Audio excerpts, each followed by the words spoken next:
J'aime beaucoup l'Asie, j'aimais beaucoup les femmes asiatiques en général, donc voilà, c'était une destination qui était faite pour moi en fait. Entre les sports de combat et les femmes, qu'est-ce que tu choisirais? C'est kiff-kiff, hein, c'est du cardio, hein, quoi qu'il arrive. Ça fait combien de temps que tu viens ici? Donc ça fait 8 ans? Ça fait 8 ans, donc je passe plusieurs mois ici. Et t'as jamais pensé à t'installer ici en fait, hein?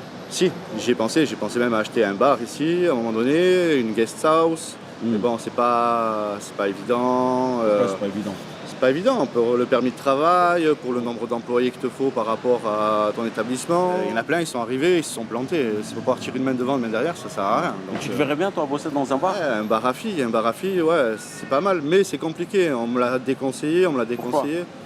Parce que en général, quand tu as des belles filles, elles font pas long feu. Au bout de 2-3 mois, les nanas elles s'en vont, elles trouvent un mec, ou alors elles changent carrément de ville. Tu as beaucoup de mecs qui tombent amoureux, et voilà, ils embarquent les nanas en Europe, donc c'est pas évident. Ça ne les dérange pas que ce soit des filles de bar? Ils occultent complètement que c'est des filles de bar, parce que quand tu parles avec eux, moi ça m'arrive souvent de rencontrer des gars, ils se mettent avec une fille de bar, et après quand tu parles avec eux, c'est comme si elle avait jamais travaillé dans un bar. Moi je connais des gars, quand ils retournent en France, les petites, elles retournent au turbin, vite fait, bien fait. Hein. Qu'est-ce qui fait que beaucoup d'hommes tombent amoureux des filles de bar? T'as de jolies filles, elles sont très avenantes, il faut dire ce qui est, elles connaissent leur métier, donc c'est elles qui te jouent des violons. T'as beaucoup de mecs qui sont naïfs, qui sont pas forcément des hommes à femmes.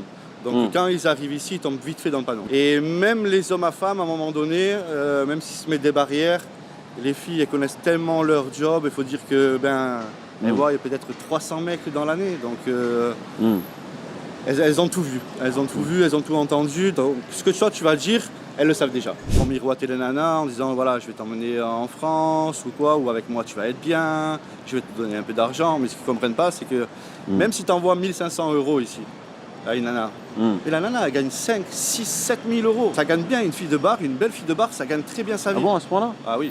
À peu près, c'est quoi? C'est 7 000 €? Bah, je te vais te prendre l'exemple d'une copine à moi qui travaille dans un beau gogo.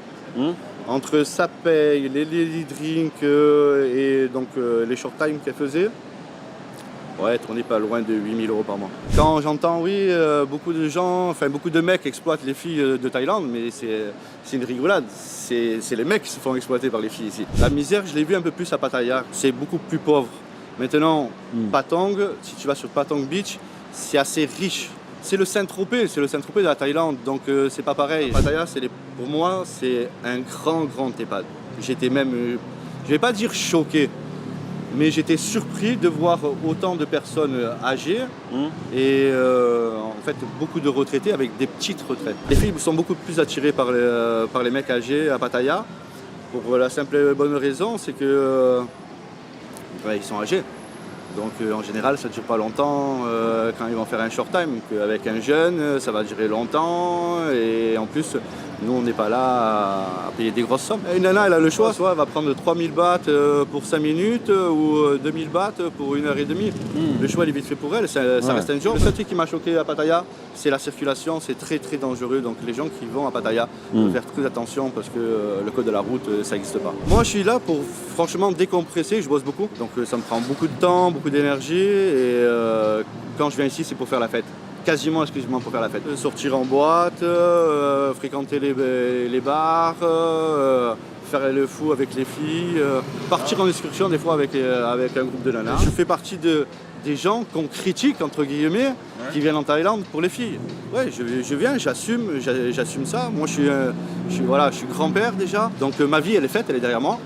Moi maintenant, j'ai pas envie de me mettre en couple avec qui que ce soit, donc la Thaïlande c'est très bien pour moi. Voilà, je prends une fille, 2 jours, hop, je m'en vais avec elle, le lendemain je rechange. Il y a aussi ce rapport de la prostitution en Europe.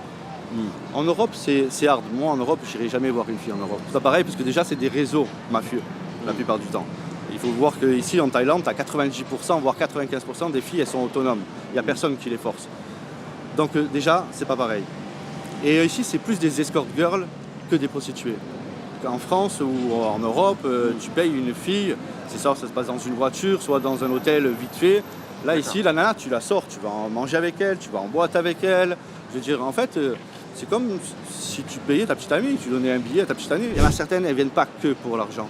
Une nana que j'ai rencontrée, que je vais aller voir au Buriram, pendant le Covid, comme je ne bossais pas, c'est elle qui m'a proposé de m'envoyer de l'argent. Giovanni, merci beaucoup pour ton partage d'expérience.